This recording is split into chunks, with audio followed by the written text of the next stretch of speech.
ঈদ মোবারক। জীবনের প্রথম গরু কাটা দেখতে যাচ্ছে। বেচারার এক্সপ্রেশনটা কি দিছে ঘুমের চোখে। গরু কাটা দেখার জন্য অনেক সাহস করে আসছে। ও গরু কাটা দেখতেই পারে না ছোটবেলা থেকে। খুব ঈদের নামাজ শেষ করে এখন সবাই গরু কাটার জন্য প্রস্তুতি নিচ্ছিল।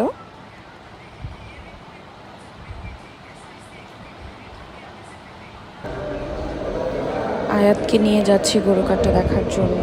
আমাদের সোসাইটির নিচে গরু দিয়ে ভরে গেছে, সব গরু একসাথে কেটে ফেলতেছে। তো আয়াত খুব ভয় পেতেছিল। ও গরুটার দিকে বারবার তাকাচ্ছে। ওর খুব মায়া, গরু কাটাটা ও দেখতে পারে না। তার মধ্যে নিজে 2 দিনের মতো গরুর সাথে থাকার পর ও গরুর প্রতি ওর ভালোবাসাটা অনেক বেড়ে যায়।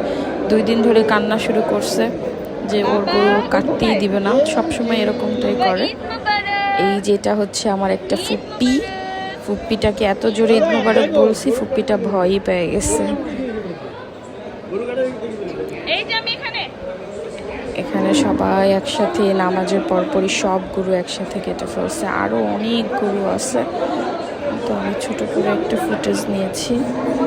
গরু কাটাটা দেওয়া খুব একটা ভালো মনে হচ্ছিল না। এই যে আমাদের গরু যাচ্ছে, আয়াত কান্না করতেছে। আহা বেচারা, ওর কাজিন ওকে সান্ত্বনা দিতেছে।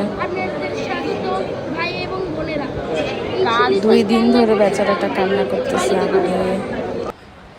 এটা আমার ফুপ্পিটা, দেখতে পুরো আমার মতো হয়েছে।